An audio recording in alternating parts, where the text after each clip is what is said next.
The drive home from the attorney's office should have been the best 40 minutes I'd had in years. Windows down, oldies on the radio, thinking about how I'd say it. Clara left me everything. We're going to be okay. I must have rehearsed the line a dozen times on the interstate, adjusting the phrasing, trying to get it right. But when I pulled onto my street and saw my son's truck still in the driveway, I did something I couldn't explain then, and still can't fully explain now. Instead of pulling in, I parked 2 houses down. Some instinct, some quiet alarm in the back of my skull. I walked up along the side yard to the back porch. The screen door was propped open with the brick we'd used for that purpose since my wife was still alive. June in western North Carolina means the afternoons are heavy and slow, and their voices were drifting out through the mesh like they had nowhere to be. What I heard next made me stop walking, made me stop breathing, made me stand in my own backyard like a stranger who'd wandered into the wrong yard. My sister Clara passed in February. Pancreatic cancer, stage 4, diagnosed in December and gone by Valentine's Day. That's how fast it moved. She'd lived alone out in Henderson County, on a piece of property our grandparents had left her. 12 acres, an old farmhouse that she'd spent 30 years restoring beam by beam, and a financial portfolio she'd built through decades of frugal living and smart investing. Clara never married, never had children, never spent money on things she didn't need. She taught middle school science for 34 years and put away every extra dollar. I hadn't known she'd made me the sole beneficiary. We were close. Sunday phone calls, holidays together, but she'd never mentioned it. The estate attorney, a composed woman named Elspeth Morse, who worked out of Hendersonville, called me on a Thursday morning and asked me to come in as soon as I was available. I came in the next day. The farmhouse had been appraised at $1.8 million, she told me. The investment account carried another $920,000. There was also a small life insurance policy, modest by comparison. The total was just under $2.8 million. She slid the papers across the desk, and I sat there in that quiet office with the ceiling fan turning overhead, and I didn't say anything for a long moment. I'm 64 years old. I spent 31 years as a civil engineer with the state, retired at 62 on a pension that covers the basics. My house in Asheville is paid off. My savings are modest.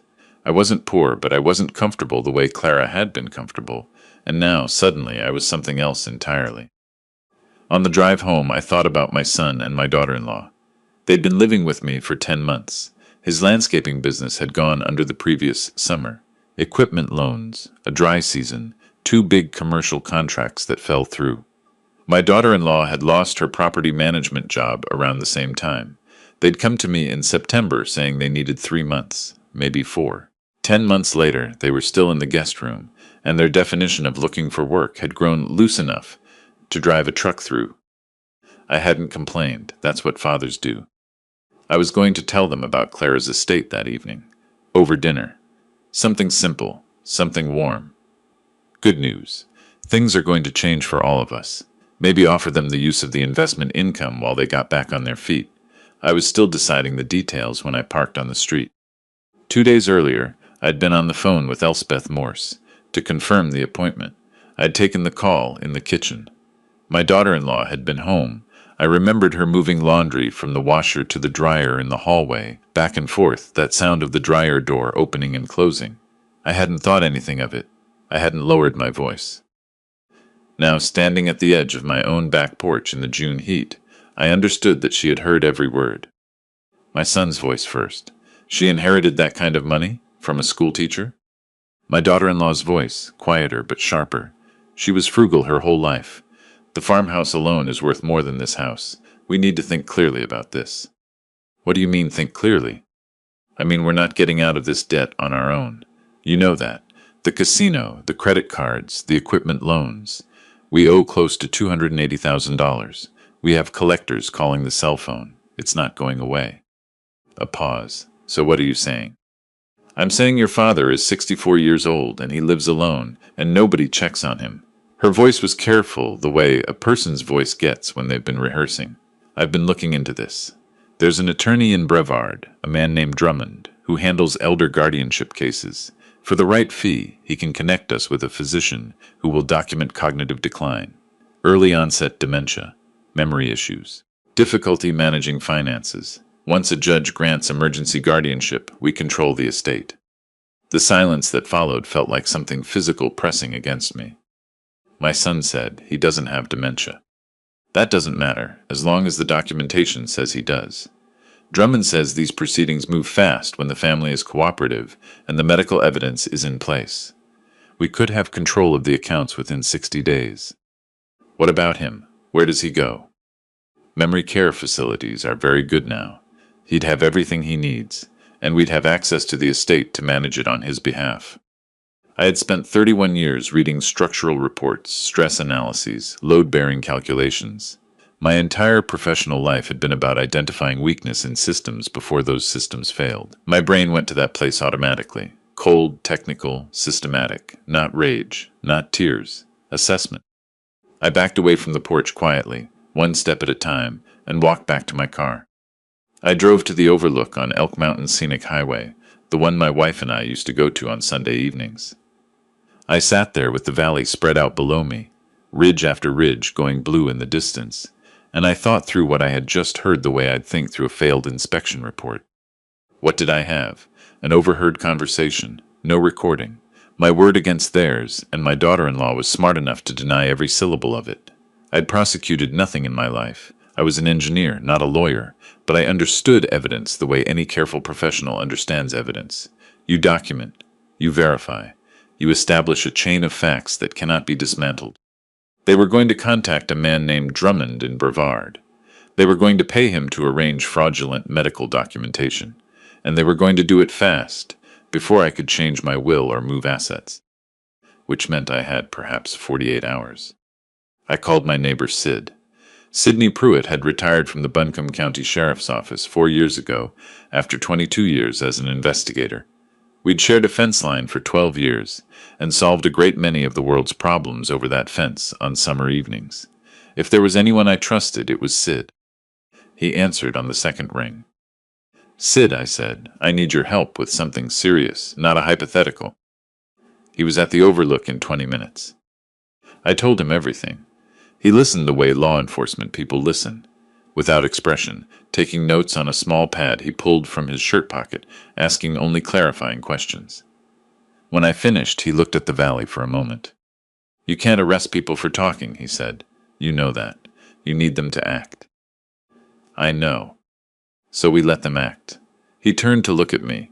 I've got recording equipment from the firm I consult for now. Voice activated, small enough to hide in a shirt pocket. North Carolina is a one-party consent state. You can record any conversation you're a part of, and it's admissible. He paused. But we also need them to complete the transaction with Drummond, not just discuss it. Cash changes hands. Fraudulent documents are produced. That's when we move. You have contacts at the sheriff's office. Detective named Waverly in the fraud unit. Good investigator. She worked 3 elder abuse cases last year. He closed his notepad. I'll call her tonight. We sat there a while longer, working through the sequence. Every action, every contingency. I'm an engineer. I like knowing what happens in each scenario before I commit to a plan. My daughter-in-law brought me tea that night. Chamomile, she said. My favorite. She carried it up to my room with such practiced concern that if I hadn't been standing outside that screen door 8 hours earlier, I would have been moved by it. I thanked her. I held the mug in both hands and waited until she left. The liquid had a faint cloudiness beneath the surface that wasn't from the tea. I poured half into a clean pill bottle I'd prepared, sealed it. The rest went down the bathroom sink. Then I filled the mug back to the same level with tap water, left it on my nightstand. Downstairs, their voices were quiet. I sat in the dark and listened to Sid's recording device. Pick up everything from the kitchen. My daughter-in-law on the phone confirming an appointment at 9:30 the following morning. Drummond's office. She gave the address in Brevard, 40 minutes southwest. She mentioned the payment, $2,000 cash. She mentioned me by name, said I was cooperative, said I didn't suspect anything. I forwarded the audio to Sid and to Detective Waverly. Sid texted back within minutes. Waverly's team positions at 0600 you're covered. I didn't sleep.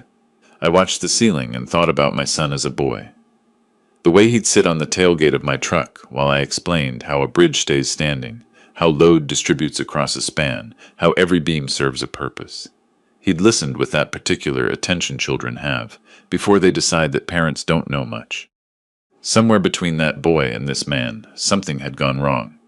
I didn't know exactly where. Maybe I'd been too busy with work. Maybe I'd missed the years when it mattered to pay closer attention. I didn't know. What I knew was that the man in the other bedroom had heard his wife plan to put me in a memory care facility and had said, "What about him? Where does he go?" and then had said nothing more. In the morning, my daughter-in-law knocked on my door at 8, cheerful, solicitous. She said she'd made an appointment for me with a specialist because she'd noticed I seemed a little forgetful lately, and she wanted to make sure I was taken care of. I said that was thoughtful. I said I felt a little foggy, but I was sure it was nothing. I let myself move slowly on the stairs, gripped the banister with both hands. They drove me to Brevard in my son's truck. My son sat in the front, quiet. My daughter-in-law sat beside him and talked about traffic and weather and the summer tourism season, and I watched the mountains pass outside the window. Drummond's office was in a strip of older professional suites off Main Street, the kind of building where the carpet in the lobby had been beige once, and was now something harder to name. The door said, Drummond Consulting and Legal Services. A man in his 50s met us in the reception area, smooth, deliberately reassuring, the practiced warmth of someone who has cultivated trustworthiness as a professional skill. He took me into a small office, asked me a handful of questions, simple ones, date, location, the name of the current president. I answered slowly, hesitated on one, said I'd been having trouble with names lately. He nodded with visible satisfaction. 15 minutes. That was all the evaluation took. He returned to my daughter-in-law in the waiting area while I sat where I'd been left. And I heard him say that my cognitive picture was concerning, that he had relationships with the appropriate physicians, that the documentation for an emergency guardianship petition could be ready within 72 hours. My daughter-in-law opened her purse. I heard the sound of an envelope changing hands. The door opened before she could put her purse away. Detective Waverly entered first, badge visible, 2 uniformed deputies behind her. She said what law enforcement says at those moments. Clear, direct, no room for interpretation. My daughter-in-law dropped the envelope. The cash scattered across Drummond's office floor in a way that looked almost cinematic, small fan bills against the gray carpet, evidence in plain sight. My son stood against the wall with his hands at his sides, and his face doing something I recognized as the final collapse of a position he'd been barely holding for a long time. I stood up from the chair where Drummond had left me, and I stood up straight. My daughter-in-law looked at me. For a moment, neither of us said anything. Dad, her voice had dropped all its smoothness. I heard you through the screen door, I said. Yesterday afternoon. I heard the whole conversation. The color went out of her face. The tea last night is in evidence already. Sid has the recording of your call with Drummond. The recording of what you discussed in the kitchen is time-stamped and logged. I kept my voice level. Level was all I had left. You're looking at felony elder abuse in North Carolina. Financial exploitation of an elderly person. Conspiracy, bribery of a professional. I paused. I spent 31 years calculating how structures fail under load. I knew exactly which beams I needed, and I made sure every one of them was in place. Detective Waverly read them their rights. Drummond, too. My son didn't resist. He sat down on one of the waiting room chairs and put his face in his hands. And I looked at him for a long moment. This man I had taught to read blueprints, to measure twice, to understand that buildings stay standing because every connection is sound, and I turned away. The drive back to Asheville was with Sid. Neither of us talked much. The mountains were doing what they do in June, layering ridge behind ridge in colors that don't have names, and I watched them and tried to feel something clear. I couldn't. What I felt was too many things at once, moving in directions that canceled each other out. My son pleaded guilty 6 weeks later in exchange for a reduced sentence. Probation, mandatory counseling, restitution. My daughter-in-law went to trial. The recording evidence was, as Detective Waverly had predicted, airtight. She received 4 years at a minimum security facility in Raleigh and civil judgments for the debt she and my son had accumulated, partly through a gambling problem I hadn't known existed. Drummond lost his license and received 18 months. I called Elspeth Morse the morning after the arrests and told her to revise my will completely. I donated a portion of Clara's investment account to a local organization that works with elder abuse victims. I kept the farmhouse, not to live in, at least not yet, but because Clara had loved it, and I wasn't ready to let go of something she'd loved. My son called once from a number I didn't recognize. I listened to the voicemail. He said he was sorry. He said he knew sorry wasn't enough. He said he didn't know how it had gotten so far. I believed the last part. I deleted the message and I didn't call back. Maybe I will someday. I don't know yet. The house in Asheville is quiet in the evenings now in a way it wasn't when they were here. I eat dinner at the kitchen table and I read afterward. And sometimes I walk out to the back porch and stand where that brick still props the screen door, and I think about the 40 minutes of the best drive home I never finished. Clara always said I was the steady one, the one who measured and verified and didn't move until he was certain. I'd told her once that was just engineering. You don't guess at load-bearing capacity, you calculate it. She'd laughed and said it wasn't just engineering, it was character. I think she would have approved of how I built that case. The part she would have grieved, the part I still grieve, was that it needed to be built at all.